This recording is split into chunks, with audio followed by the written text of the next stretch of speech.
시작을 해보도록 하겠습니다. 이상하게 또 떨리네. 또 오랜만에 이 멤버를 하려니까.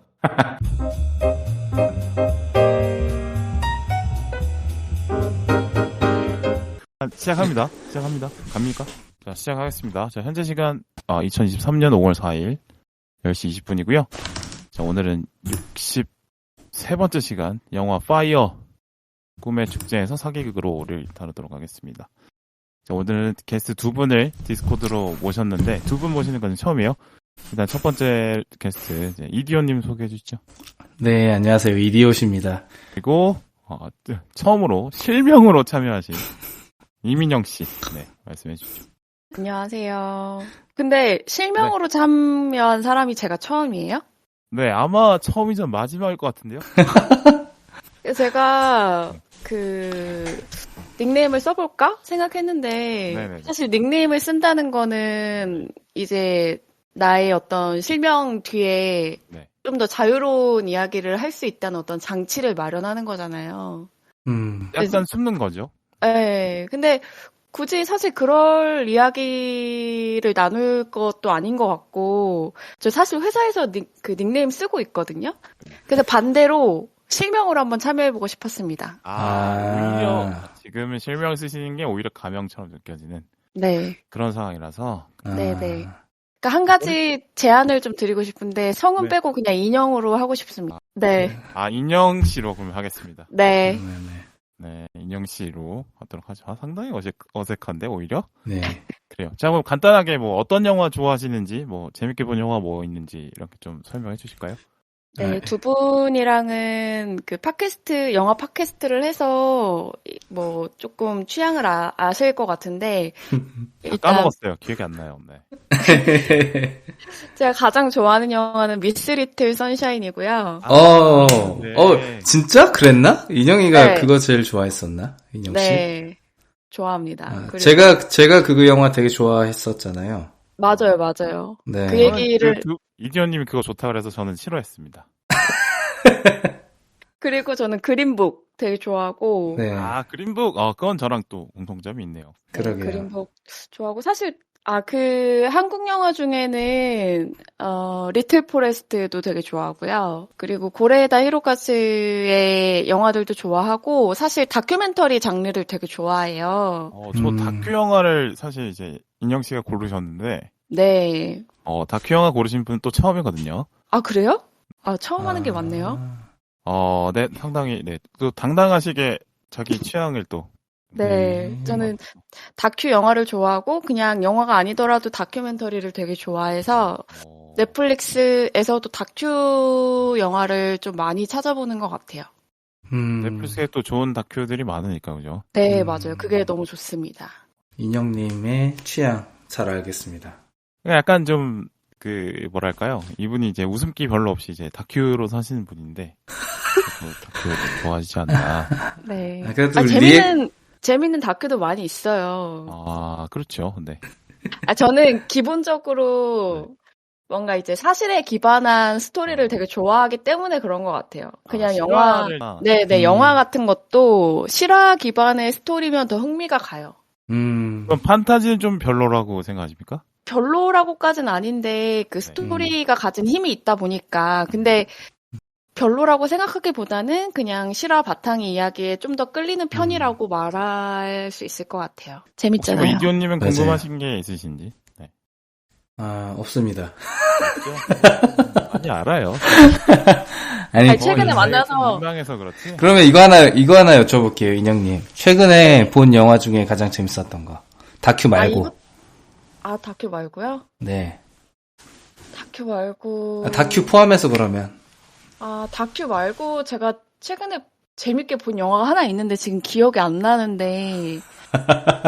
워낙에 이분도 바쁜 현실을 살고 계셔가지고. 나이가 이제 슬슬 여기 하나 다큐멘터리는 지금 바로 떠오르거든요. 제목이 제가 얼마 전에 블로그에도 후기를 남겼는데 인투 더 딥 어느 발명가의 살인이라고 해가지고 덴마크의 한 아주 유명한 발명가를 취재한 다큐멘터리가 있어요. 보시길 추천드립니다. 아니, 안 볼 겁니다. 사람 아닌데. 아닌데. 3명이니까 온라인이라서 조금 겹칠 수 있을 것 같아. 그래서 어.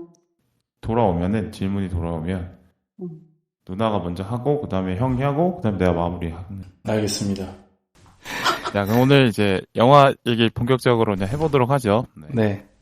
오늘 영화는 아까 말씀드린 대로 파이어 꿈의 축제에서 사기극으로라는 넷플릭스 오리지널 다큐 영화고요. 짧게 제가 설명을 드리면 2017년에 있었던 파이어 페스티벌 사건을 다룬 다큐입니다. 그래서 사기꾼 빌리 맥팔랜드라는 사람이 있는데 이 사람이 인플루언서들을 꼬셔가지고 뭔가 그럴듯하게 영상을 하나 찍어서 그걸 가지고 페스티벌 연다는 걸로 투자를 받아가지고 사기를 친 사건이죠. 그러니까 투자금을 제대로 안 써가지고 페스티벌이 상당히 빈틈이 많게 진행이 됐던 사건을 이제 다큐로 만든 겁니다.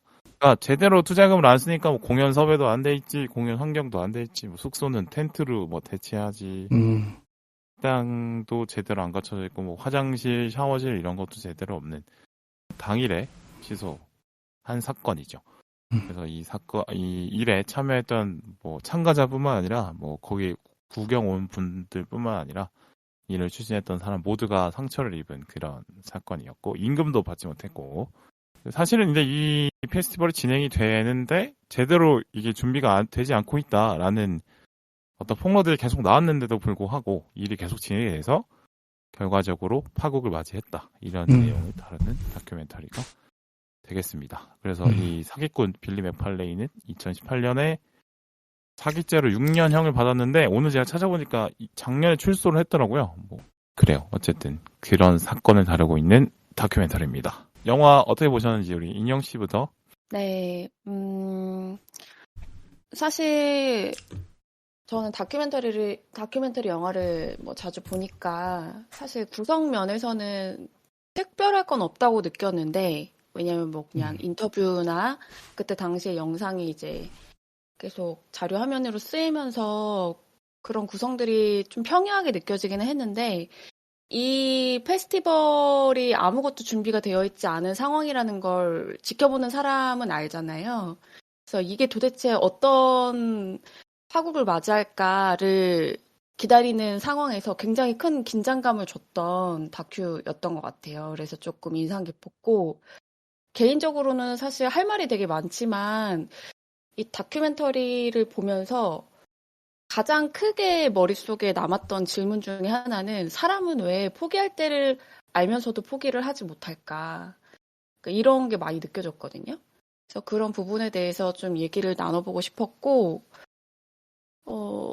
여기 나오는 그냥 쉽게 말하면 그 사기꾼 빌리 맥팔랜드라는 어떤 인물이 지금 시대의 어떤 굉장히 상징적인 어떤 인물처럼 느껴졌어요. 그래서 그런 것들에 대해서도 오늘 얘기를 좀 나눠보면 좋을 것 같습니다.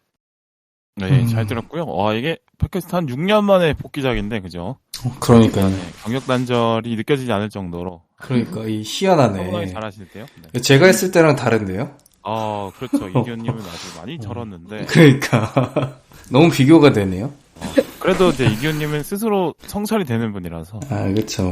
그렇죠. 발전해 나가고 있는. 네. 그죠? 네, 감사합니다. 그래요. 저번에 녹음하고 나서 편집이 너무 힘들었다고 제가 너무 찡찡대가지고. 잔소리를 엄청 했는데. 그죠. 솔직히 네. 좀 너무 좀 힘들었어서. 그 정도는 좀 각오하셔야죠. 그래요? 너무 네. 많았어요. 너무 많았어요. 네. 지금은 웃으면서 얘기하는데. 네. 조금 힘들었다. 네. 네, 그렇고 이디오님은 어떻게 보셨는지?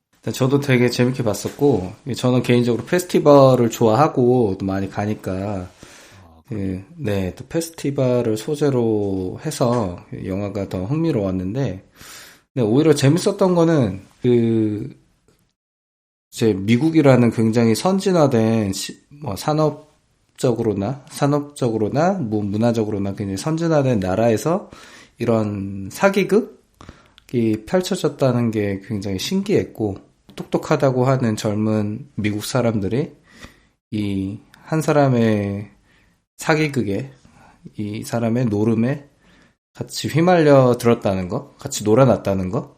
지금 인영님께서도 그런 얘기를 하실 것 같은데, 이렇게 사람이 쉽게 속을 수 있나? 왜 그렇게 속았을까? 무엇이 이 사람들의 눈을 멀게 했을까 의문이 들었던 영화였습니다. 네, 잘 들었고요. 저는 뭐 다들 비슷하게 보신 것 같고 저도 공감을 하고 일단 저는 그 생각이 들어요. 결국에는 스스로가 자신을 속였기 때문에 이렇게 큰 참사가 일어나지 않나 이런 생각을 해봤습니다. 파이어 페스티벌에 가고 싶어 했던 사람들도 이상한 낌새가 있었음에도 불구하고 나는 그 파이어 페스티벌에 가고 싶으니까 스스로를 속여서 결국엔 그 섬까지 스스로 날아간 게 아닐까 싶은 생각도 들고 참여했던 일하는 사람들도 당연히 그런 경향이 있지 않았을까 생각이 드는 뭐 그런 하면서 재밌게 봤어요. 아주 흥미롭게 봤어요. 단순히 이거 말고도 뭐 사이비 종교랄지 아니면 뭐 피라미드 다단계 이런 것도 사실 비슷한 논리로 이루어지지 않나 싶어서 여러 가지 생각해 볼 사건도 많고 생각도 많이 드는 그런 작품이었습니다. 자, 우리 페스티벌 많이 가는 전문가시잖아요. 이디오님이 이제 페스티벌 관련해서 딱 준비를 많이 해주셨는데. 네, 이 영화가 파이어 페스티벌이 2018년인가 17년인가요? 18년에 기획된 17년인가요? 네, 이 시기가 그 전 세계적으로 공연 산업이 엄청 활황일 때였어요. 네, 제가 이 페스티벌을 좋아하기도 해서 예전에 한번 학교 과제로도 이걸 주제로 발표를 했었는데. 연극 영화 관련. 네, 2010년대부터 이제 음악 산업에서 이제 공연 산업이 굉장히 중요해졌거든요. 그 이유가 이제 음반 제작자들이 이 음원이 더 이상 음반으로는 수입을 내기가 힘들어졌어요. 디지털 음원이 많이 팔리니까 음반 수입은 많이 줄었고 이제 그에 대한 돌파구로 공연 산업에 많이 집중을 했는데 그러면서 혹시 뭐 아실지 모르겠지만 국내에서도 굉장히 많은 페스티벌들이 생겨났거든요. 기존에 있던 펜타포트나 지산벨리록 이런 것들뿐만 아니라 뭐 EDM 페스티벌도 굉장히 많이 생겼고 뭐 UMF라든지 또 뭐 그린 플러그드 페스티벌 네, 한 번쯤 들어보셨을 자라섬 재즈 페스티벌이나 서울 재즈 페스티벌 그런 페스티벌 공연들이 굉장히 많이 생겼고 그렇게 많이 생긴 이유는 다 돈이 되니까 생긴 거였거든요. 옛날에 음반은 이제 뭐 2만 원, 3만 원 이렇게 팔 수 있는데 그죠? 음반을 만약에 파는데 음반을 안 파니까 맞습니다. 티켓을 한 4, 5만 원 주고 팔기 시작하면서 돈을 벌 수 있는 그렇죠. 거죠. 네, 티켓이 뭐 하루 티켓이 4, 5만 원 했었는데 이게 점점 비싸져서 한 10만 원까지 올라가고 지금은 더 비싸죠. 그걸 하루 종일 가는데 10만 원인가요? 그렇죠. 근데 보통 하루 공연에 1만 명 이상 오거든요. 그렇게 따지면 하루 수입이 얼마죠?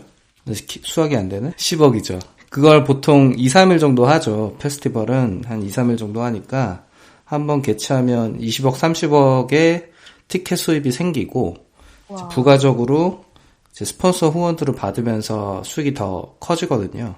그러니까 이게 돈이 되는 산업이에요. 공연 산업이. 그래서 우리나라에서 뿐만 아니라 미국에서 가장 크게 성행을 했었고 이때 이런 공연을 할 때 가장 중요한 게 공연 기획자거든요. 프로모터라고 하는데 프로모터가 이제 영화에서 봤던 이 사기꾼이 이 빌이 파이어 페스티벌의 프로모터라고 볼 수 있겠죠. 이 사람의 역할이 뭐 아티스트도 섭외하고 스폰서도 모집을 하잖아요. 근데 실제로 전 세계에서 가장 유명한 프로모터가 있는데 라이브 네이션이라는 회사예요. 세계 최대의 프로모터이고 우리나라에도 라이브 네이션 코리아라는 회사 설립해서 이번에 그 브루노 마스 오잖아요. 네. 현대카드에서 섭외해서 오는데 그 공연을 주관하는 것도 라이브 네이션이에요. 현대카드는 아마 스폰만 하는 것 같고.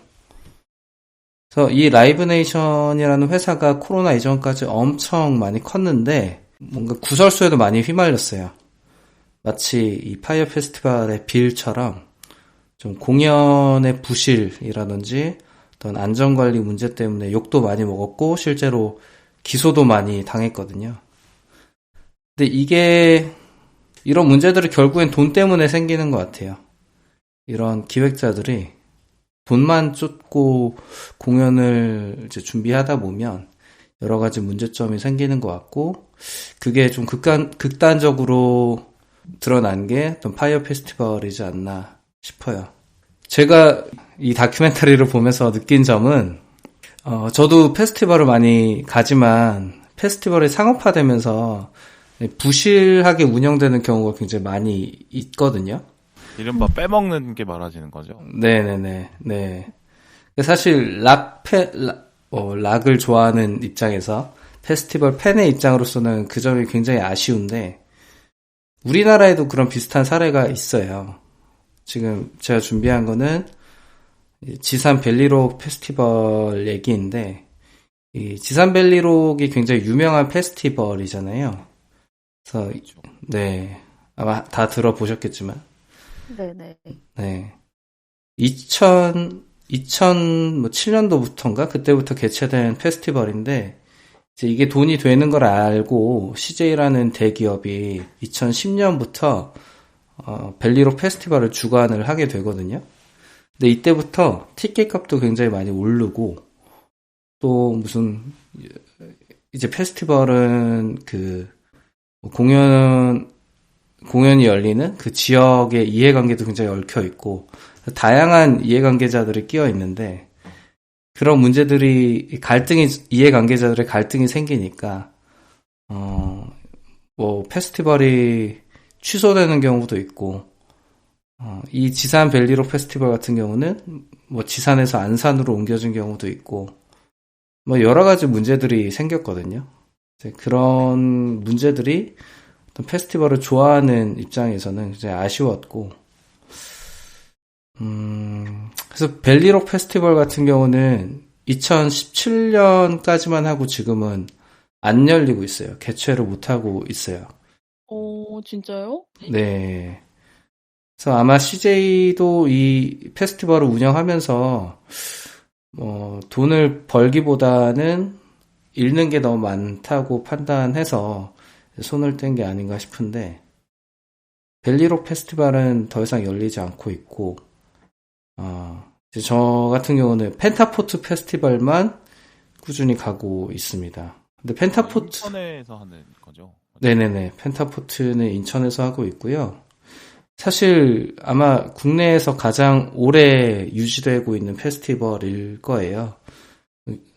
다른 페스티벌에 비해서는 안정적으로 운영이 되고 있지만, 그래도 여전히 또 문제도 있어요. 여기도 뭐 스폰서라든지 뭐 이제 기획사가 계속 바뀌는 문제들이 있는데, 이 페스티벌 공연 산업이라는 게 제가 생각했을 때는 어떤 뭐 시스템이 다 체계적으로 갖춰져 있지 않은 것 같아요. 그렇기 때문에 오로지 프로모터의 역량에 의해서 돌아가는 행사인데, 뭔가 뭐 법제라든지 이런 것들이 잘 갖춰져 있지 않다 보니까 좀 문제가 기간하고 또 하고 없어지고 하다 보니까 네. 관리 감독하는 기간도 너무 짧고, 그죠? 네. 그래서 뭐 여러 가지 문제들이 생기는 것 같고, 뭐 그런 문제들이 생기면 피해는 결국에는 페스티벌을 좋아하는 관객들이 보는 거잖아요. 이 파이어 페스티벌에서처럼. 네. 그런 부분이 좀 아쉽죠. 공연을 즐기는 입장에서는 그런 부분이 아쉬운 것 같습니다. 그럼 지금 그러면은 국내에서 제대로 이루어지는 락 페스티벌은 펜타포트만 남아있는 건가요? 아니, 다른 페스티벌도 올해 많이 계획되어 있긴 해요. 이제 그동안은 코로나 때문에 페스티벌들이 개최가 안 됐는데, 작년부터 이제 펜타포트도 다시 재개를 했고, 올해도 펜타포트가 가장 크게 성행하고 있는 행사죠. 거의 유일하게. 또 락은 펜타포트고 뭐 EDM이나 뭐 힙합이나 이런 쪽의 페스티벌도 있겠네요. 그러면. 네네. 아마 올해는 좀 더 많이 개최가 될 것 같고, 또 사람들도 많이 가지 않을까 싶습니다. 여보세요? 잘 듣고 있습니다. 네. 네. 아니, 사실 저도 페스티벌을 젊었을 때는 정말 많이 갔는데, 네, 요새는 많이 못 가다 보니까 잘 몰라요. 그래도 뭐. 네. 엄청 많이 알고 계신 것 같아요. 그럼요. 저는 페스티벌 저는 뭐 정동진 독립영화제 이런 거 말고 몰라가지고 역시 영화제. 그건 영화제잖아요. 영화제잖아요, 그거는. 모두 이제 페스티벌이죠? 네. 축제죠, 그쵸, 그쵸. 네, 그 약자로 풀면 뭐 필름 페스티벌 이렇게 되죠. 아, 네, 그렇죠. 네. 물론 뭐 차분하긴 합니다만. 네. 네. 근데 뭐 영화제도 관련 일을 하신 적도 있고 하니까 쪽에서는 또 이제 나름의 경험이 많이 있으신 것 같아요. 네. 네. 잘 안 좋은 페스티벌에 가면 어떤 게 잘 보이나요? 이게 좋은 페스티벌과 안 좋은 페스티벌 경험해 보셨을 텐데 차이가 있다면 가장 크게 느껴지는. 일단은 뭐 예를 들면 사람이 너무 많이 몰리는데 그 인파를 제대로 가이드를 못 하는 경우가 있어요. 안전관리랄지. 안전관리나 동선도 그렇고, 그런 준비가 안 돼 있는 페스티벌에 가면, 페스티벌 장소는 좀 고립돼 있거든요? 그 고립된 공간 안에서 굉장히 고생을 하게 됩니다. 예를 들면, 화장실이 부족해서 화장실을 못 가는 경우도 있고, 화장실 들어가려면 엄청 고생해야 되는 경우도 있고, 줄도 엄청 서야 되겠네요? 네네네. 거기서 안에서 음식을 팔기도 하는데 뭐 음식을 제대로 못 사 먹는 경우도 있고 아마 좀 디테일하게 말씀을 드리면 펜타포트 같은 경우에는 특정 카드사의 카드만 안에서 결제할 수 있게끔 했던 적이 있어요. 아하, 이거 네. 너무 대놓고. 페스티벌들이 그런 식으로 많이 운영이 되죠. 그렇게 스폰을 받아서 뭐 수익을 내고 하니까. 근데 그런 부분을 사전에 모르고 가면 굉장히 고생할 수 있죠. 네, 그 카드만 써야 되는데 그 카드 없이 가면은 안에서 그냥 아무것도 못하고 하루 종일 보내야 되는 거예요. 그리고 또 페스티벌마다 어떤 곳은 음식물 뭐 반입되는 곳도 있지만 대부분은 음식물 반입이 안 돼요. 그런 부분들을 미리 알고 가셔야 되죠. 근데 약간 페스티벌 가는 거는 고생을 어느 정도 각오하고 가는 느낌도 있었던 것 같은데 맞나요? 약간 뭐 페스티벌 가서 뭐 맞아요. 좀 고생하고 모기도 뜯기고 땡볕에 좀 앉아있고 뭐 그래도 재밌으니까 간다 요런 느낌 맞아요. 봤는데 예전 페스티벌들은 그런 분위기였거든요. 주로 락패들이 그렇게 고생하는 페스티벌로 알고 있는데 근데 최근에는 페스티벌이 대중화되면서 이제 서울 안에서 개최되는 페스티벌도 있고 그런 페스티벌은 뭐 접근성도 굉장히 좋잖아요. 그런 페스티벌에 가면 사실 고생하기보다는 그냥 편하게 앉아서 음악 듣고 이제 시간 보내는 그런 분위기죠, 주로. 그리고 근데 그렇게 앉아서 보는 건 락이 아니지 않습니까? 락페만 있는 건 아니니까 요새는. 사실 그래서 네. 락스피릿 사실 그런 락 페스티벌은 그래서 요새 별로 인기가 없어요. 요새는 그런 조용한 음악 틀고 인디 음악 트는 도심에서 펼쳐지는 페스티벌들이 더 인기가 많은 것 같고. 차분히 그냥 음악 들으면서 힐링. 네. 이제 그런 페스티벌에 젊은 여성분들도 많이 가고. 자라섬 재즈 페스티벌 이라는 거. 네네네. 뭐 서울 재즈 페스티벌 같은 거? 자라섬에서도 재즈 페스티벌 열리지 않았었나요?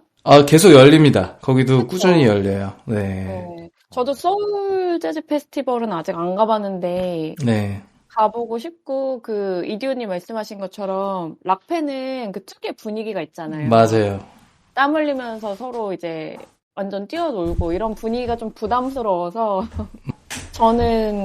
저도 페스티벌을 많이 다닌 건 아니지만 멜로디 포레스트 캠프라고 해서 좀 캠핑하듯이 즐기는 분위기의 페스티벌이었거든요. 네. 네, 그런 느낌의 페스티벌을 좀 즐겼던 것 같은데 그것도 어느 순간부터인가 몇 년 전부터는 안 열리고 있어요. 그게 좀 아쉽더라고요. 한때 페스티벌이 엄청 많았었는데 그 수를 다 세기 어려울 정도로 많았었는데 요새는 많이 줄어들었어요. 네. 그렇죠. 근데 그게 뭘까요? 락 페스티벌의 어떤 저물어가는 이유가 뭐라고 생각하세요? 일단 코로나가 굉장히 컸고요. 네, 지금 이제 코로나가 끝난 시점에서는 다시 활성화될 거라고 생각하고, 그래서 작년 같은 경우에 펜타포트 페스티벌이 3년 만에 개최를 했는데, 역대 최다 관객 수를 기록했어요. 그래서 올해도 엄청 많을 것 같거든요. 다들 많이 참았었나 봐요. 네. 그래서 뭐 페스티벌은 다시 또 엄청 인기를 끌지 않을까 싶습니다. 근데 요새 그 예전만큼 그 락의 입지가 많이 좁아졌는데 맞아요. 아무래도 페스티벌은 이제 젊은 관객들의 에너지로 좀 채우는 부분이 근데 그런 부분에서 이제 락이 젊은 세대에게 그래서 적으로 다가가지 못하는 현실도 어느 정도 영향이 있지 않을까요? 그래서 사실 지금의 락팬을 락패라고 하기가 어려워요. 이제 나오는 밴드 아티스트를 보면 래퍼도 굉장히 많고 일렉트로닉 하는 사람들도 굉장히 많이 나오고 오히려 락 밴드가 많이 줄었죠. 그러니까 락 밴드로만 채우면은 관중 동원력이 좀 떨어지니까. 그렇죠. 네, 인기가 다양한 없으니까. 장르로. 그렇죠. 뭐 락을 좋아하는 락 매니아들한테는 욕을 먹지만 저는 나쁘지 않다고 봅니다. 왜요? 네, 왜 그러세요? 아니 뭐 페스티벌도 다 돈으로 돌아가는 거니까. 락에 대한 충성심이 하나도 없네. 아니 돈이 안 되면 페스티벌 자체가 없어질 수도 있는데. 락부심이 좀 있었던 것 같아요. 락부심은 있죠. 아시겠지만 굉장히 저는 매니악한 음악을 좋아하잖아요. 그런 것도 좋아하지만 또 대중적인 것도 좋아하니까. 돈이 계속 들어와야지 락패가 계속 유지될 수 있는 거니까 연결되는 점을 고려를 한다면 사실 이디오님처럼 생각하시는 락 팬들도 많이 있을 것 같아요. 저는 스폰서도 더 많이 받았으면 좋겠어요. 그래서 티켓값 좀 낮춰줬으면 좋겠고. 네. 그런 거죠. 그래도 맥주는 테라만 먹을 수 있다든지. 상관없습니다. 네. 아니면 막 핫도그밖에 안 팔아 막. 근데 실제로 맥주는 한 종류만 팔아요. 이제 스폰 기업의 맥주만 팔아요. 안에서는. 네. 좀 페스티벌을 안 가봐가지고 일단은 생각이 드는데 빌바오님 가시면 되게 좋아하실 것 같은데. 맞아. 저도 떼창부르고 이런 거 되게 좋아하긴 하는데 말이죠. 너무 좋아하실 엄청 좋아할 겁니다. 흥이 있긴 한데 말이죠. 요새 가면 절반은 돗자리 깔고 앉아있고 절반은 앞에서 스탠딩하고 그런 분위기입니다. 자유로움이 너무 좋아요. 맞아. 제가 본 락 공연은 이제 그 보헤미안 랩소디 영화 보면 막 영국의 엄청 그 웸블리 스타디움처럼 엄청 큰데 몇만 명씩 모여가지고 막 몇만 명이 막 동시에 뛰고 뭐 이런 거를 제가 이미지로 알고 있었는데 현실은 이제 좀 그렇지 않다. 네네네. 아닙니다. 저 시들의 무릎 상태에 따라 그죠? 한번 가보세요. 올해. 여름에 활동하는 걸 별로 좋아하지 않습니다. 저도. 네. 차라리 겨울에 하는 빙어 낚시 이런 거 좀 좋아하는 편이에요. 네네네. 페스티벌에 대해서는 뭐 이 정도 네. 얘기를 해봤고요. 본격적으로 이제 이 다크에 대해서 얘기해봐야겠죠? 아니 이디오님이 진짜 나무위키처럼 정말 상세하게 다 정리를 해주셔가지고 놀랐습니다. 이게 제 감상이에요. 네. 뭐 그러면은 감상 이제 질문으로 이제 소화를 할 텐데 네. 듣고 생각나시는 거 있으시면 끼어드시면 될 것 같고. 네. 이 영화를 보면서 이제 이미 우리 인영 씨께서 많은 질문거리를 남겨주셨는데 일단은 이 페스티벌이 가장 망하게 되는 이유, 파국으로 치는 이유가 가장 어떤 거를 원인으로 꼽고 싶으세요, 각자? 네. 저는 중간에 이거 안 될 것 같아요. 이거 포기해야 될 것 같아요. 라고 얘기를 했을 때 누군가 그 구성원 중에서는 분명히 얘기를 했을 거란 말이에요. 이거 안 될 것 같다. 근데 그럼에도 불구하고 아니야 이거 어떻게든 될 거야 라고 합리화를 했던 게 가장 큰 문제가 아니었을지. 사실은 의사결정 과정에 대한 어떤 그쵸. 부족함이 많았다. 사실 다큐 보시면은 빌리 외에도 이 페스티벌을 준비했던 주요 핵심 책임자들이 있었잖아요.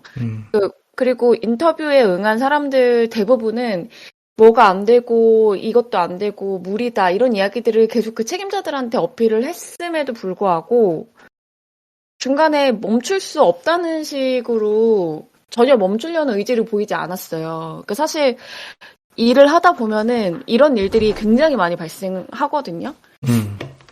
근데 사실 그때 중간에 누군가는 안 될 것 같아요. 이거 안 되겠다. 이런 책임자가 있어야 되는데 여기는 사실 너무 크게 떠벌린 상태여가지고 그렇게 하지 못했다는 게 가장 큰 문제였다고 생각을 합니다. 아무래도 이제 셀럽들 됐고 그 처음에 찍었던 그 영상의 파급력이 엄청 컸어서 네. 이미 이제 내실 없이 파이는 엄청 커져 있는 상태였던 게 네. 일단 문제라고 말씀을 하신 것 같은데 저도 뭐 공감을 하고 맞아요. 그리고 이제 너무 큰 일이 한꺼번에 막 이루어지다 보니까 또 많은 관심이 막 쏠리다 보니까 이 일한 사람들도 전체적으로 일이 어떻게 돌아가는지 알 수 없을 정도로 일이 너무 커져버려서 그냥 된다고 하니까 뭐 되나보다라는 식으로 일이 맞아. 계속 진행되지 않았나 생각이 들고요. 또 음. 그런 점도 있죠. 그러니까 왠지 부정적인 이야기하면 사람이 약간 좀 소심해 보인다거나 아니면 좀 작아 보인다거나 그런 식의 어떤 심리적인 압박도 있지 않았을까? 저는 뭐 그런 생각이 좀 들더라고요. 공감합니다. 왜냐면은 어떤 일을 한다고 했을 때 너 왜 자꾸 안 되는 쪽으로만 생각을 해? 되는 방법을 찾자. 그게 우리가 일하는 이유야. 뭐 이런 얘기들을 주로 많이 하잖아요. 안 되면 퇴계하라, 네, 이런 거. 그러니까요.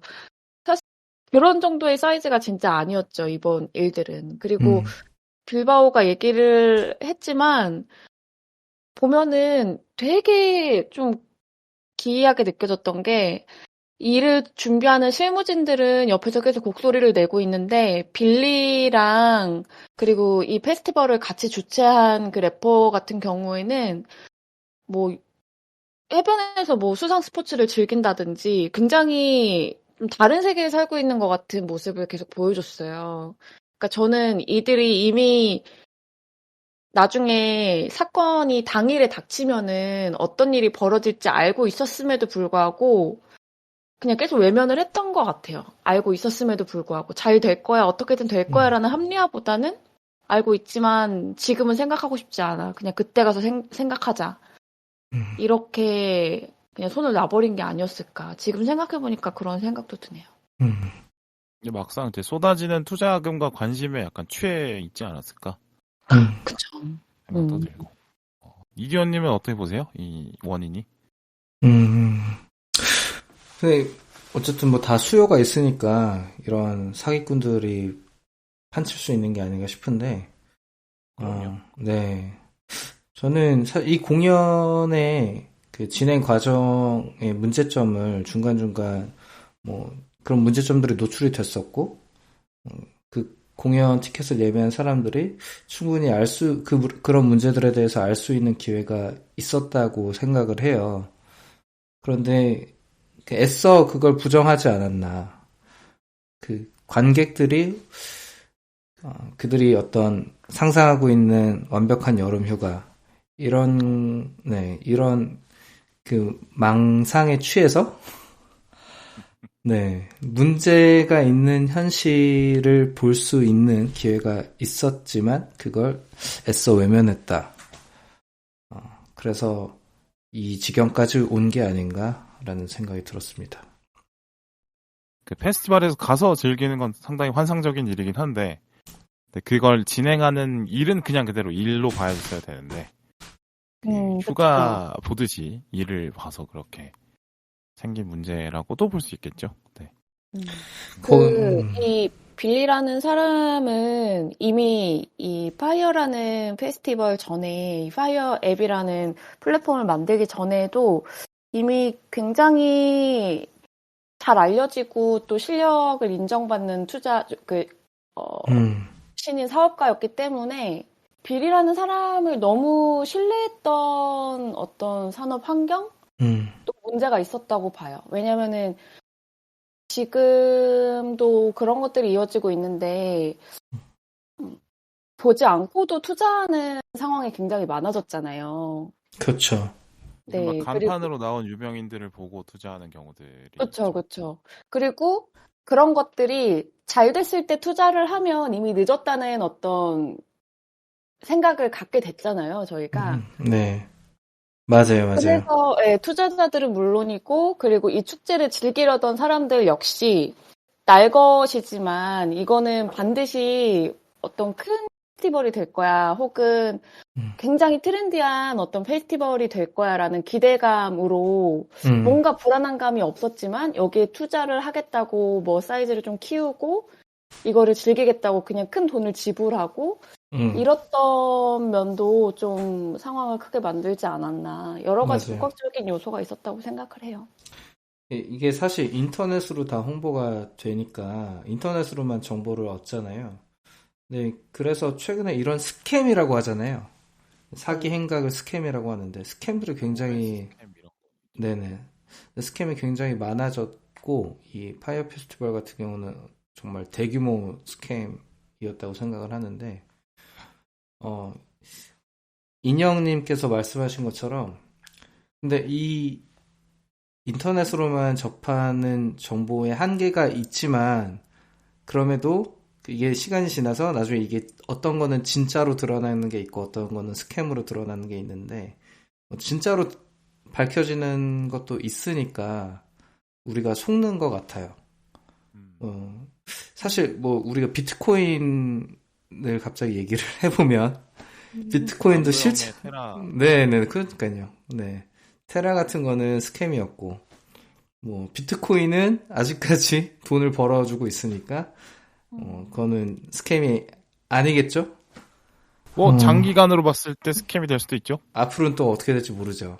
네, 그러네요. 지금 돈 번 사람이 있을 수 있는데 그러니까. 나중에는 이제 똥이 될 수도 있고 이런 얘기 들으면 분노하실 분들도 있고 그런 인터넷상의 여론몰이랄까 분위기랄까 그런 것들 때문에 그 현실을 제대로 직시하지 못하는 게 아닌가. 코인 얘기를 하셨으니까 이거 코인이 돈이 된대 라는 얘기가 근거가 되지 코인이 돈이 된대 라는 거에 말의 근거는 안 찾아보시고 맞아요. 이제 약간 순환 논리처럼 돌아오는 소문을 믿고 이제 하게 되는 것 같아요. 네.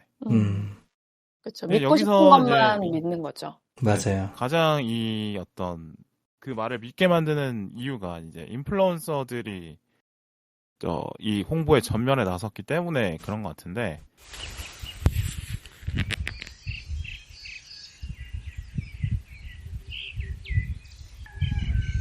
사실 요새는 이제 뭐 유튜브다 인스타그램이다 인플루언서들이 상당히 많고 또 그의 영향력을 많이 받는 시대잖아요. 또 그거에 어떤 안 좋은 사례가 이 페스티벌 사건이 되겠죠. 그래서 인플루언서에 대한 존재가 실제로 뭐 믿을만 한지 얼마나 파급력이 큰지 이런 걸 한번 생각해 볼 이유가 있을 것 같아요. 네. 또 마케팅 관련 일을 하시니까 네. 네. 인플루언서들 많이 만나보셨죠? 어때요? 어떤 사람마다 다른 것 같은데 아, 네. 익명으로 하나 해가지고 사례 하나만 까주세요. 네. 이니셜 처리해가지고 이니셜 뭐 허위로 만들면 되잖아요. 예를 들어서 기읍씨인데, 근데 뭐 말로는 비읍씨라고 해도 되고 그런 거니까. 사실 그 인플루언서를 어떻게 평가하느냐는 굉장히 어떤 시각으로 바라보느냐에 따라 너무 달라질 것 같아요. 왜냐면은 효과는 너무 분명하거든요. 너무 분명하고 대신 제가 고객이라면 글쎄요. 저는 기본적으로 그냥 한 고객의 입장에서는 인플루언서를 좋아하지 않습니다. 네, 저는 이게 명확하다고 생각해요. 인플루언서라는 존재가 할 수 없는 사람들이라고 저는 생각하거든요. 아, 신뢰하기 좀 어렵다. 네, 물론 그 안에서는 뭐 정말로 그 사람이 홍보하는 뭐 물건이나 뭐 혹은 그 사람이 뭔가 어떤 역할을 해줬을 때 굉장히 자기 진심을 담아서 하는 경우도 분명히 있기는 하겠지만 100% 그럴 수는 없기 때문에 저는 부정적인 생각이 더 많이 드는 거는 사실이에요. 인플루언서들이 그 어떤 네. 홍보를 부탁을 받으면 네, 그 돈을 받았기 때문에 홍보 활동은 진심으로 하는 건 맞지만 그렇죠. 막상 그 홍보하는 뭐 제품에 대해서 본인도 잘 모르고 그냥 뭐 홍보 자료 같은 거 보고 그냥 열심히 이제 각자 가지고 있는 끼를 이용해서 그걸 잘 그쵸. 표현하는 것 뿐이다 이런 거죠. 그렇죠. 그 다큐에도 나와 있지만 다큐에도 그 인플루언서들한테 동일한 메시지를 또 동일한 컬러를 활용해가지고 인스타 피드로 올려달라. 이렇게 얘기를 했잖아요. 그런 네. 것처럼 실제로 마케팅을 할 때 뭐 만약에 예를 들어서 어떤 물품을 판다고 해보면 인플루언서들한테 이 물품의 소구 포인트 그리고 어떤 문구가 꼭 들어가야 되는지 이런 것까지 하나하나 다 정해줘서 요청을 하는 경우들이 많이 있어요. 그러면은 사실 제가 돈을 받지 않고 실질적으로 이 물품을 경험을 한 고객으로서 쓴소리를 하는 것과 업체 측에서 돈을 받아가지고 이 제품의 좋은 면만을 부각시킨 글을 동시에 보여준다고 했을 때 사실 인플루언서들의 어떤 그 역할은 크게 신뢰할 수는 없는 상황인 거죠. 왜냐면은 안 좋은 면이나 고객 입장에서 주의해야 될 부분들에 대해서는 크게 이야기하지 않을 테니까. 근데 사실 영화 속에서도 굉장히 많은 인플루언서들이 나오는데 굉장히 최상급, 탑급 모델들이 많이 활용되잖아요. 네, 상당히 좋더라고요. 네. 네, 미국에서 뭐 저스틴 비버 아내라든지 뭐 켄달 제너라든지 정말 청소년들이나 젊은 층에 영향을 많이 주는 인플루언서들이 그 영상에 출연을 하면서 조금 더 부풀려졌던 것 같아요. 이 페스티벌에 대한 환상 같은 거. 그리고 이 사람들이 함께하는 페스티벌에 가야지 나도 트렌드의 최전선에 있을 수 있다는 어떤 욕망을 좀 부추겼다고 생각을 하거든요. 그걸 또 인스타에 올리고 싶은 그쵸, 마음을 그쵸. 또 자극하는 거고. 네. 그리고 심지어 이 페스티벌은 굉장히 고립된 바하마라는 섬에서 진행이 된다고 했기 때문에 모두가 누릴 수 있는 어떤 공동의 컨텐츠가 아니라 큰 돈을 지불했을 때에 얻을 수 있는 어떤 경험치인 거잖아요. 그러니까 그런 것들을 조금 그런 욕망을 팔았다고 생각해요. 페스티벌에 가는 게 특권이라고 생각하는 거죠. 그쵸, 그쵸. 그래서 그 인플루언서들 중에서는 나중에 이제 문제가 굉장히 커지니까 켄달 제너 정도만 사과를 한 걸로 다큐에 나오는데 굉장히 이례적인 일이었다고 저는 생각해요. 그만큼 사과하는 일이 드물기도 하고 책임을 지지 않는 경우들이 많이 있죠. 일이 커졌을 때. 그래서 저는 안 좋게 생각하는 편입니다. 뭐 이디오님은 그럼 인플루언서라는 존재에 좀 영향을 받으시나요? 사실 저는 안 받는 편이죠. 네, 안 받을 것 같죠.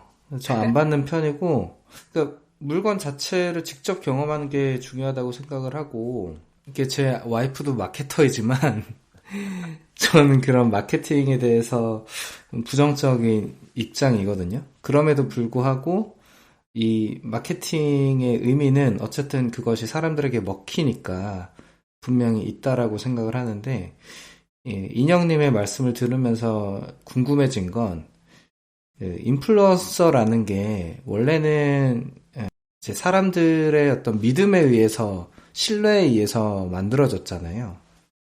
그 사람들이 어떤 인플루언서한테 신뢰를 줬던 이유는 그 인플루언서가 어떤 다른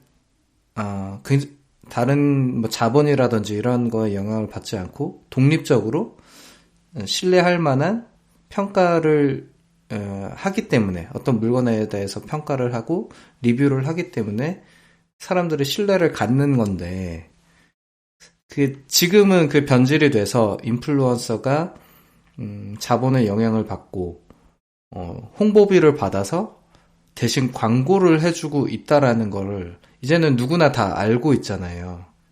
인플루언서 마케팅이라는 말이 대놓고 쓰이고 있는데 근데 이런 상황에서 인플루언서 마케팅이 효과를 갖는다는 게 이상한 거죠. 왜 사람들은 여태까지 인플루언서들에게 신뢰를 주고 있는 것일까? 제 생각에는 그러니까 사람들이 만들어낸 인플루언서들을 생각해보면 좀 여러 유형이 있다고 생각을 하거든요.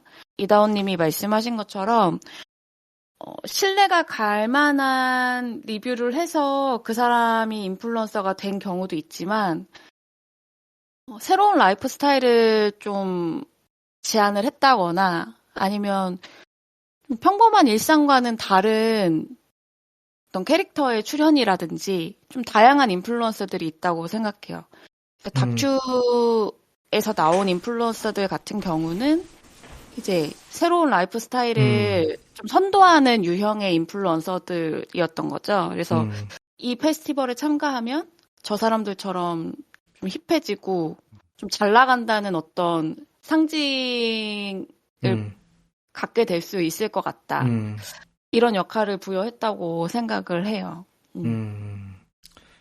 맞습니다. 그 이미지를 소비하는 것 같아요. 그 인플루언서들은 맞아요. 이미지라는 상품을 만드는 거고, 이제 이미지는 상품이 된 거예요. 맞아요. 실체가 없지만 상품이에요. 그러니까 상품을 사는 게 아니라 그냥 이미지를 사게 되는 거죠. 그쵸. 그 상품을 그쵸. 사용하는 나를 네. 사게 되는 그런 거 말씀. 그 인플루언서들이 한 명 한 명씩 고용해서 그런 이미지를 쌓아서 비싼 값에 파는 거죠. 저는 오히려 인플루언서 마케팅이 요즘 너무 아직까지도 성행을 하기 때문에 오히려 평범한 이야기를 하는 마케팅이 조금 더 매력적으로 느껴질 때가 있어요. 예를 들면 그리고- 뭐 이민영 씨의 블로그랄지 이렇게. 그렇죠. 네네. 안도 생활 말해도 되나요? 그런 네, 약간 어떤 그렇게 고백한 생각하고, 블로그가 사실 믿을만 하죠. 네. 네. 그 인플루언서 마케팅에 대해서 이제 안 좋은 얘기를 했지만 저는 마케팅의 역할은 분명히 필요하다고 생각을 하고 또 좋은 마케팅이 분명히 있어요. 이제 다만 요즘 너무 인플루언서를 활용한 마케팅에 치중되어 있는 게 좀 안타까워서 그렇게 말을 하게 됐습니다. 네, 뭐 저는 이제 두 분의 말씀 들으면서 생각이 나는 건데 인플루언서라는 게 이제 뭐 사전적인 의미로는 그런 영향력을 미치는 사람들 있잖아요. 근데 이게 요새는 약간 이 영향력이 약간 상업적으로 아니면 뭐 겉으로 보이는 이미지로서의 영향력만 말하는 것 같아서 그래서 상당히 깊이가 얄팍한 영향력 아닐까 이런 생각이 들고 예전에 어떤 사회 전반적인 변화를 이끌어오는 그런 거대한 어떤 깊은 느낌의 인플루언서는 아닌 것 같아요. 뭐 예를 들면 마더 테레사랄지 뭐 마하트마 간디랄지 뭐 이런 울림을 주는 사람들을 예전에는 약간 그 사람들의 영향력을 많이 받았다고 하면 사람들이 이제는 요새는 그냥 이제 뭐 유튜브 스타, SNS 스타 이런 쪽에 많이 어떤 자극적인 영향력만 많이 좀 받고 있지 않나 생각이 들어서 어떤 깊은 영적인 맞아요. 그런 영향력을 주는 사람도 이제 필요한 것 같은데 근데 그걸로 또 역시 그런 쪽을 또 자기가 스스로 자칭해서 돈을 벌려고 하는 또는 요상한 분들도 있고 해서 맞아요. 뭘 누굴 믿고 살아야 되는지 잘 모르겠다 뭐 이런 생각도 그러니까요. 들고 제 말이 그 말입니다. 네 그래요. 그러나 이제 이민영 씨의 안도생활 블로그는 믿을만하다. 진솔합니다. 재밌어요. 네, 진솔하죠.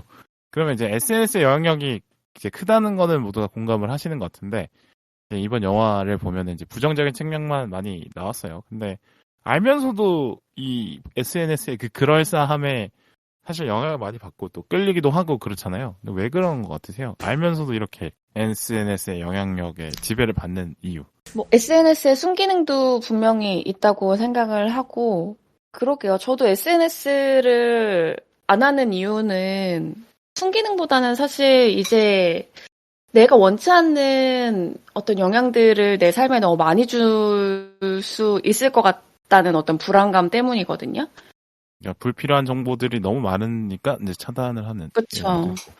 그러니까 제가 뭐 SNS는 아니지만 유일하게 블로그를 하는 이유는 뭐 예를 들어서 요즘 뭐 인스타를 가장 많이 하시니까 인스타 같은 경우는 너무 쉽게 다른 타인의 삶을 제가 볼 수가 있어요. 그냥 자연스럽게 비교를 하게 되는 거고, 그리고 저는 그런 삶들을 굳이 보고 싶지 않음에도 불구하고 그냥 소통만 하고 싶더라도 그거를 남의 일상을 어떻게든 봐야만 하는 상황이 되는 거예요. 어떤 정보의 과잉이라든지 그리고 감정의 과잉이 내가 원치 않는 순간들에도 계속 나를 이렇게 흔드는 것들이 너무 싫더라고요. 예전에 인스타를 잠깐 했었는데 좀 SNS를 안 하게 된 가장 큰 이유였고 물론 좋은 영향을 그래서 더 빨리 전파할 수 있다는 점도 순기능으로 작용하는 것 같아요. 그 파급력을 뭐 순기능으로 사용하는 경우들이 가끔 뭐 있긴 하죠. 뭐 뭐 아이스버킷 챌린지 같은 그런 사회적인 액션들을 담은 그런 것들이 있긴 한데 거의 잘 없죠. 근데 너무 소수죠 그런 거. 네, 저는 사실 그 아이스버킷 챌린지도 네. 그냥 개인적으로는 음, 굳이 할 필요 있나? 이런 생각이 많이 들었어요. 그것도 사실 맞아요. 그냥 SNS 콘텐츠로 그냥 변모했다고 저는 나중에 생각이 들었거든요. 그쵸, 사실은 이제 아이스버킷 챌린지 지목을 받고 싶어 했죠 다들. 그쵸? 왜냐면 지목 받는다는 거는 내가 그 사람과 가까운 지인이라는 걸 인정하는 뜻이니까. 그렇죠. 또 여러 명 네. 지목받으면 내가 인기가 있는 사람이구나라는 걸 또 그쵸. 보여줄 수 있는 거. 그러니까 네. 어쨌든 내 삶의 기준이 나한테 있는 게 아니고 나를 둘러싼 주변 사람들에게 가 있는 것 같은 그런 느낌. 그게 너무 싫은 것 같아요. 네, 이기호님은요? 네, 우리 세 명이 다 SNS를 잘 안 하는 사람들이잖아요. 근데 우리들이 기본적으로 남들한테 별로 관심이 없는 사람들인 것 같아요. 네, 인형님이나 빌바오님이나 저나 별로 남들 인생에 관심이 없어요. 근데 왜 제 네. 인생이 그렇게 분수를 많이 드시죠? 이기호님은? 제가 그나마 관심을 갖는 분이 빌바오님이에요. 네, 감사하게 생각하셔야지. 속에 제가 들어가 있군요. 그럼요, 감사하게 생각하셔야지. 영광입니다. 거의 애정 표현이었네요. 그럼요. 아이고. 뭐, 삼촌이 한 명 더 생긴 느낌이었어요. 일단 저도 남들 사는 것에 별로 관심이 없고, 그리고 뭐 제 살기도 바쁘니까 SNS는 잘 안 하는 것 같고, 오히려 저는 요새 인스타에도 그 정보성 채널들이 많이 생기잖아요. 예전에 페이스북이 그랬던 것처럼 네, 뭐 아니면 매거진이라든지 이런 것들이 인스타로 넘어오면서 계속 피드를 만들거든요. 쉽게 접할 수 없는 약간 언더그라운드 느낌의 그 채널들도 꽤 있어요. 인스타 채널들이 있는데, 채널이라고 하나요? 인스타 계정이라고 하나요? 네. 계정이 맞는 것 같습니다. 네네네. 채널은 유튜브고. 네, 전공 신문 방송학과죠. 이런 거 헷갈리면 안 돼요. 저 요새 트렌드에 따라가지 못해서. 그런 정보성 계정들은 팔로우 하면서 보고 있는데, 뭔가 제가 개인의 삶에 관심을 두진 않는 것 같습니다. 그래서 영향을 네. 받는 편이다. 안 받죠.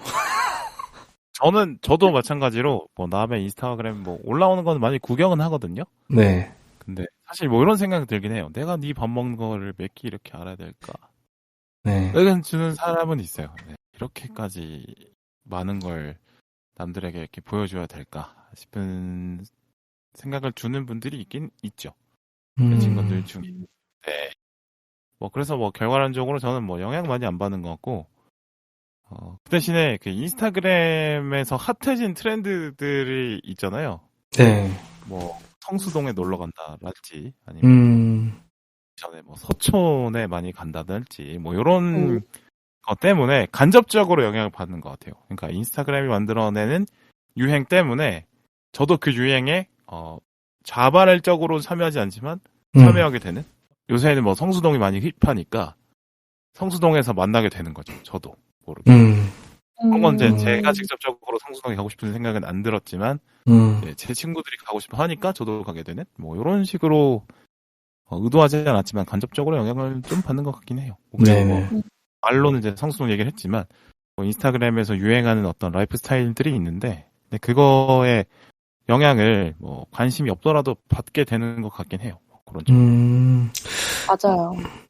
그러니까 호캉스에 관심이 없는데 호캉스를 안 가면 안 될 것 같이 느껴지게 된다든지. 어떤 느낌이 드냐면, 저도 예전에 인스타를 했었고, 그리고 친구들이 인스타를 많이 하고 있고, 빌바오님 얘기하신 것처럼 제가 직접 SNS에서 보지 않더라도 누군가를 만났을 때 여기가 되게 핫플이래, 여기 되게 좀 뜨고 있는 데래 라고 해가지고 거기를 그 장소를 간다거나 혹은 뭐 맛집을 간다거나 뭐 이런 것들을 제가 간접적으로나마 알게 돼서 경험을 하게 되잖아요. SNS에서 그렇게 난리가 난 거 치고는 별로 맛이 없다든지 너무 별로라든지 그러니까 그런 경험이 너무 많이 쌓여지면서 SNS는 역시 그냥 허상이구나. 그냥 나는 이 좋은 경험을 했어. 너네가 아직 하지 못한 너무 좋은 경험들만 하고 살아라는 어떤 허상을 파는 그런 플랫폼일 뿐이구나. 그런 생각이 들면서 SNS가 굉장히 가짜 경험을 많이 생산하고 또 재생산해내고 있다는 생각이 들어요. 그게 사실 거기에 동조하는 사람들조차도 실은 SNS에서 이렇게 뜨고 있는 무언가들이 별거 없다는 걸 알면서도 나는 남들과는 다른 너무 좋은 시간을 보냈어. 나는 특별한 사람이야. 나는 남들과는 다른 뭔가를 좀 누리고 있어. 이런 것들을 좀 보여주고 싶어 하는 욕망이 너무 큰 게 아닌가. 그게 가장 좀 안 좋은 영향이지 않을까. 그런 생각이 들어요. 왜 자기의 취향을 개발하고 쫓아가는 그런 거보다, 그죠? 남들이 하고 싶어 하는 걸 먼저 했다. 요거에 이제 집착하게 되는 것들이 좀. 어떤 희소성에 맞아요. 집착을 하게 되는 거죠. 네네. 그리고 막상 이제 뭐 맛집이 유행이라고 하면 그 맛집에서 먹을 수 있는 음식보다는 내가 맛집에서 그 음식을 먹었다라는 그 경험을 사게 되는 것 같아서 본질에는 좀 벗어나 있죠. 네. 그렇죠. 인증이 가장 중요한 시대가 된 거죠. 그냥 거의 같다. 이걸 경험했다는 인증. 그러니까 그 뭐 연돈 돈가스 맛을 그 인스타그램으로는 표현할 수 없지만, 근데 연돈 돈가스 간 나 자신은 인스타그램으로 표현할 수 있다. 그렇죠. 맞습니다. 네, 그래요. 뭐 SNS, 인스타그램 얘기 많이 해본 거. 그래서 인스타그램 그래도 안 쓰시진 않잖아요. 그래도 어느 정도 쓰시긴 할 텐데 안 쓸 수 없는 상황이라서 대충 인스타그램 그래서 어떻게 쓰시나요, 그냥? 지금 계정은 계속 유지하고 있고 예전에 올렸던 사진들은 그대로 두고 있는데 최근 들어서 이렇게 흘러보내는 일상들이나 시간들이 조금 아깝다는 생각이 들었어요. 이게 가짜 경험일지언정 지금 내 시간들을 좀 기록을 해놔야 되지 않을까? 그래서 저는 일기를 쓰는데 일기를 이렇게 직접 손으로 쓰다 보면은 아무래도 시간도 걸리고 손도 좀 아파서 예전만큼 자주 쓰지는 못하게 되더라고요. 그래서 근데 글을 좀 솔직하게 쓰고 싶다라는 생각 때문에 블로그를 시작을 하게 됐습니다. 아, 블로그로 가셨다. 네, 글도 조금 많이 쓰고 싶었고 글의 양도 많이 쓰고 싶었고 그냥 내 생각을 조금 솔직하게 담을 만한 공간이 필요했어요. 네이버에서 안도 생활 이렇게 하면 나오나요? 잘 안 나오는 것 같은데 그냥 주소로 치고 들어오셔야 될 것 같습니다. 알겠습니다. 팟캐스트 주소 달아주세요. 네, 주소 제가 달겠습니다. 자, 이디엄님은 그러면은 SNS 어떻게 그래도 안 쓰실 수는 없을 텐데 어떻게 하고 계세요? 근데 저도 요새 인스타를 그나마 많이 들어가는 것 같은데 저는 아까 말씀드렸듯이 정보성 계정을 팔로우하고 있고 근데 저도 약간 그런 건 있어요. 저는 이런 SNS의 본질, 사람들을 자극하는 가장 근본적인 요인은 그 과시욕을 자극해서 그런 것 같거든요. 근데 저도 약간 그런 과시욕을 충족시키고 싶을 때 쓰는 것 같긴 해요. 저도 그렇죠. 거의 쓰는 거는 나쁘지 않은 것 같아요. 네, 나 그래도 이렇게 살고 있다, 사람들아. 여러분, 어떤 걸 올리셨나요, 그러면? 저는 최근에 와이프랑 어디 간 걸 많이 올리고 있는데 얼마 전에 강릉 갔다 와서 인스타에 올렸죠. 강릉 간 거. 강릉을 정말 사랑하시는 것 같아요.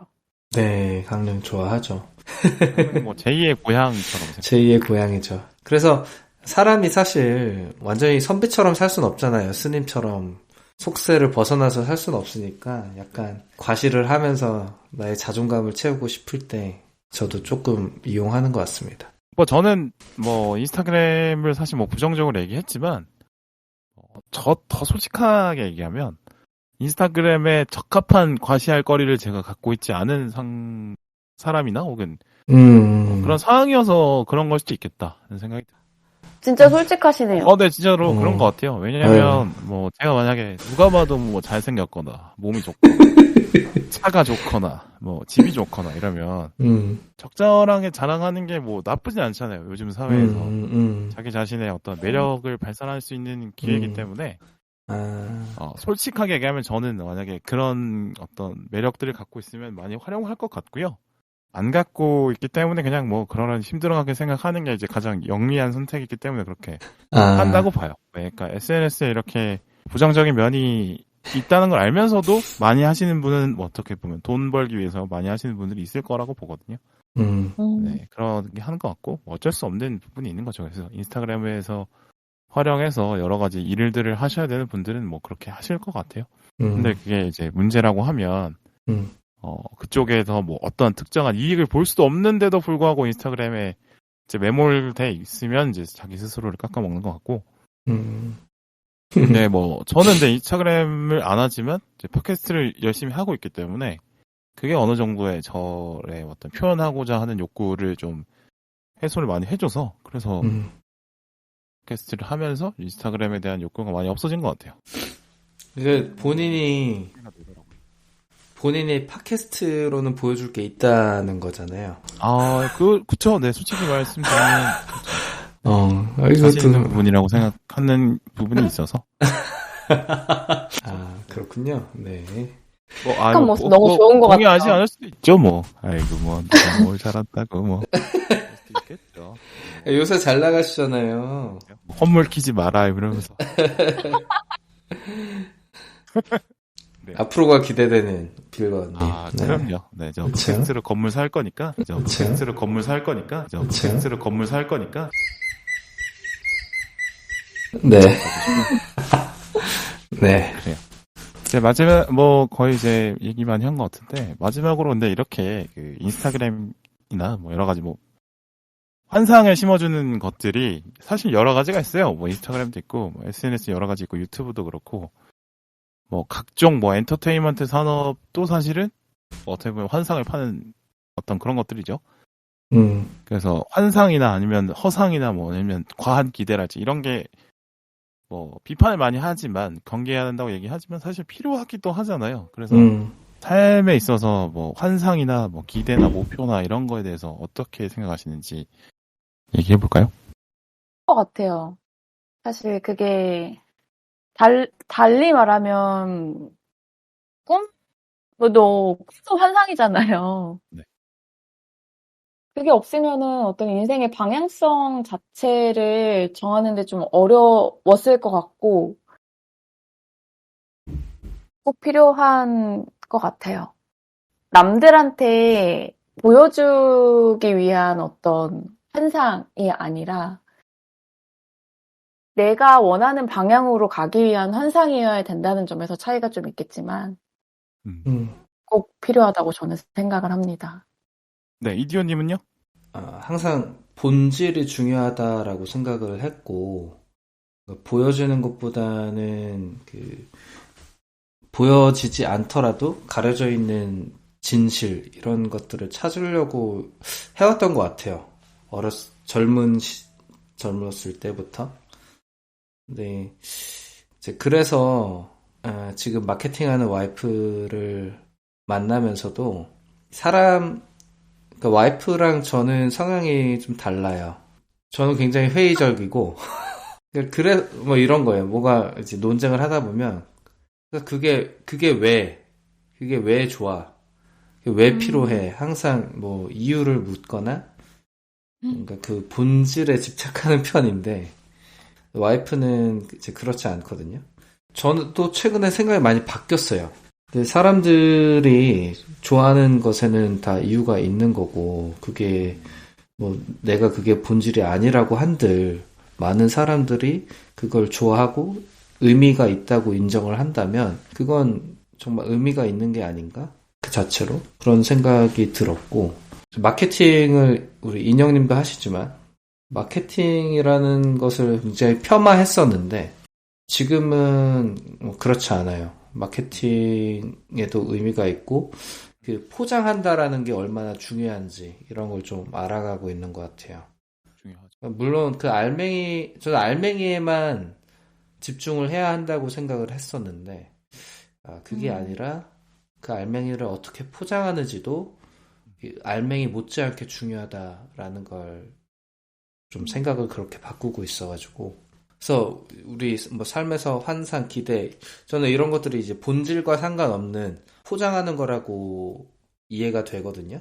근데 이런 겉모습들도 굉장히 중요한 것 같아요. 인형님이 말씀하셨지만 내용물이 또 의미가 있으려면 그걸 어떻게 포장하는지도 굉장히 중요하다라는 생각을 하게 돼서 횡설수설했습니다. 되게 중요한 이야기 같아요. 제가 아까 그 좋은 마케팅도 있다는 거랑 연결되는 게 그 말씀하신 어떤 것의 본질을 잘 나타내는 게 저는 좋은 마케팅이라고 생각해요. 그래서 본질을 둘러싸고 있는 포장 대신에 여기에 이런 본질이 있어요라고 사람들한테 말을 거는 작업 자체가 저는 마케팅이라고 생각을 하거든요.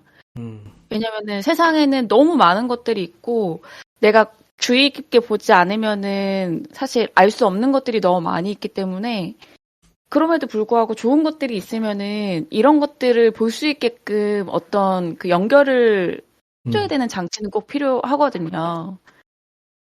그런 것들이 사실 마케팅의 역할이라고 생각을 해서 지금 말씀해주신 부분 되게 중요하다고 생각합니다. 그러니까 뭐 산삼이 그 땅에 묻혀 있으면 산삼이긴 한데 그게 이제 사람 입으로 가야 이제 의미가 있는 거잖아요, 그죠? 산삼이 캐내져서 그쵸. 누군가에게 뭐 약이 돼야 이제 산삼의 의미가 있지. 그럼요. 산에 묻혀 있기만 하면 의미는 없는 거니까. 맞나요?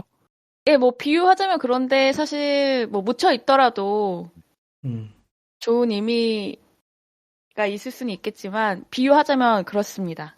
산삼을 별로 안 좋아하셔서 아실 수도 있다라고 보는데. 아니 산에게는 네. 산에게도 산삼이 있는 게 좋을 수도 있으니까요. 맞아요. 산삼 입장을 안 물어봤는데. 그니까요. 갑자기 산삼을 꺼내가지고. 의사를 물어봐야 되는데 너는 이제 세상으로 나가고 싶냐 아니면 초에 묻혀 있고 싶냐. 혹시 산삼 마케팅인가요? 그러니까. 혹시 산삼 마케팅인가요? 정반전이야. 왜냐면 제가 지난 주말에 충북 제천 산골에 있는 그 대학 친구 아버님 댁에 놀러 갔어요. 근데 이제 산삼을 잘라가지고 막걸리에 타주시더라고요. 먹어봤는데 네, 산삼 처음 먹어봤는데 그래서 산삼 생각이 났습니다. 막걸리가 마케팅인 거죠. 산삼을 그냥 주면 안 먹잖아요. 그렇죠. 막걸리 와. 달달한 거에 탔기 때문에 제가 먹을 수 있었죠. 그렇죠. 그 아버님께서 마케팅을 하신 거죠, 그렇게. 맞습니다. 그냥 산삼을 먹으라고 했다면 좀 부담감이 있었을 거예요. 근데 막걸리에 잘라서 넣어주셨기 때문에 그렇죠. 맛있게 먹을 수 있어요. 그게 이제 좋은 마케팅이다. 역시 이야. 이제 전공이 대학 학비가 이제 아쉽지 않게 됐습니다. 네.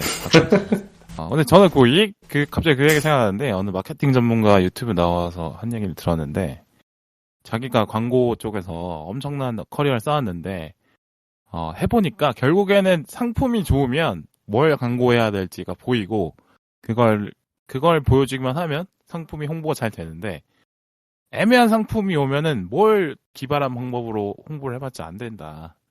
그래서 상품이 좋은 게 먼저다 이런 얘기를 하신 말이 기억이 나요. 그래서 그러니까 이 영화가 꿰뚫는 게 본질 없이 홍보만 있었다. 그러니까 그게 문제다라고 말하는 거잖아요. 맞아요. 본질과 홍보 뭐 둘 다 중요하지만 굳이 따지자면 일단 본질을 먼저 우선하되 홍보는 보조적으로 하는 게 맞지 않나 뭐 이런. 알맹이가 있어야 되는데. 네, 맞습니다. 알맹이가 있어야지. 네.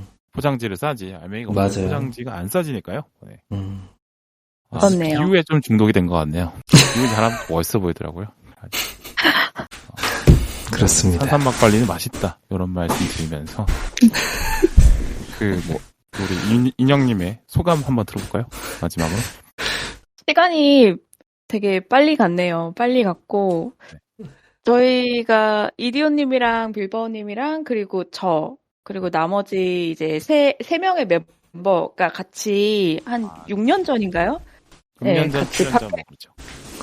시간이 팟캐스트를 했었던 때가 진짜 얼마 안 된 것 같은데 이렇게 오랜 시간이 지났다는 게 믿기지가 않고 그때는 꼭 대면으로 했었어야 되는데 이제는 시대가 좋아져서 비대면으로도 이렇게 할 수 있다는 게 너무 감격스럽고 맞아요. 오랜만에 그래서 빌바오님만 괜찮으시다면 종종 이런 자리를 마련해 주신다면 너무 좋을 것 같아요. 같이 영화 이야기를 하고 또 그거에 대한 이야기들을 좀 나누고 이런 자리가 사실은 많지 않거든요. 그쵸. 혼자 블로그에만 글 쓰고 이러니까. 그래서 같이 얘기를 나눠서 너무 좋았고 또 초대해 주시면 좋겠습니다. 네, 뭐 소감 물어봤는데 마지막에 또 블로그 홍보까지 하는 모습에 그 교묘한 그 마케팅? 마케터의 모습이고요. 내가 그걸 모를 줄 알았지? 알았죠. 저도 오랜만에 해서 되게 좋긴 해요. 네, 공감했습니다. 네, 이기호님 소감은 뭐 들어봐야 될까요? 제가? 한마디만 네. 할게요. 해주세요. 저도 6년 만에 우리가 다시 만나는데, 저는 사실 그때 무리수 이후로 다시 이렇게 방송을 할 수 있을까 싶었거든요. 근데 6년 만에 이렇게 셋이 모여서 이야기를 나눈다는 게 감격스러워요. 솔직히 좀, 네, 네, 약간, 네. 그쵸? 네. 뭉클해요. 뭉클하죠. 네. 그래서 또 종종 있었으면 좋겠고, 어떻게 오늘 방송은 좀 알맹이가 채워졌는지 모르겠습니다. 저는 뭐 아주 좋았습니다. 괜찮았습니까? 네. 하고, 네. 특히나 이제 이디오님이 저와 이제 산삼 막걸리 비율을 완성했다는 점에서, 사실, 오래 했지만 호흡이 잘 안 맞는다 이런 생각을 하고 있었는데, 호흡이 좀 맞는다 이런 생각. 오늘 핵심이다. 이제, 이게 결국에는, 우리 인영 씨가 중간에서, 네. 있었기 때문에, 네. 이 형이 나를 무시하지 않고 눈치를 좀 보는구나. 그런 생각을 해봤어요. 감사합니다. 인영 씨의, 우리 인영님의, 네. 제가 상당히 중요하다. 네. 그럼요. 저는 무시해도 모더레이터시잖아요. 인형님은 원래 모더레이터셨잖아요. 인영님은 무시 잘 안 하기 때문에. 네. 그래서 같이 뭐 하면 좋겠다. 이런 말씀 드리고 싶습니다. 그리고 소감 하나만 더 얘기해도 돼요? 네네네. 블로그 홍보하셔도 되고요. 네. 빌바오님이 지금 저희가 파이어 다큐멘터리 편이 벌써 63회 맞는 거죠? 와, 진짜 그 팟캐스트를 한다는 거는 얘기를 들었는데 이렇게 꾸준히 또 체계를 갖춰서 진행을 해왔다는 게 너무 놀랍고 대단하고 존경스럽습니다. 더 잘 돼도 잊지 않고 계속 좀 좋은 영화 있으면 초대해 주셨으면 좋겠어요. 그래요. 뭐 제가 출연시켜드리죠. 네, 뭐. 감사합니다. 출연료는 나중에 한번, 네. 출연료? 출연료나 주세요. 아직 여기 투자한 거에 비해서 없어가지고 네. 또 뭐 드리고 싶죠. 네. 근데 하나 약속했습니다. 하나 약속한 게 이제 일정 수익 이상 나오면 그때 한번 얘기해보기로. 우리가 여러분께 드릴 수 있는 게 잔잔한 어떤 웃음밖에 없어요. 줄 수 있는 게 지금은 그 수익에 한참 못 미치기 때문에 아주 나중 얘기. 한 거예요. 녹음기 산 돈도 못 벌었어요. 이거 투자한 시간에 밖에 나가서 뭐 배달이라도 했으면. 네, 뭐 그래서 너무 많이 벌었죠. 너무 즐거워요. 아무튼 또 하고 싶어요. 블로그 홍보하려고? 모를 줄 알았지? 좋습니다. 네. 저는 이거 사실 저 한 4월 중순만 해도 귀찮다 이런 생각 많이 했는데 진짜? 최근에 이제 뭐 녹음 같이 해주실 수 있을까요? 물어봐주신 분들이 다들 이제 열심히 해주시고 해서 힘도 나고 뭐 그러고 있습니다. 좋다. 감사하다는 말씀 드리고 싶네요. 네. 네. 진짜. 그렇게 그러면 이제 마무리할까요? 네. 네, 재밌었습니다. 네. 그럼 하나, 둘, 셋 하면 안녕 하면서 마무리 해볼까요? 하나, 둘, 셋. 안녕. 안녕. 안녕. 네, 끝났습니다.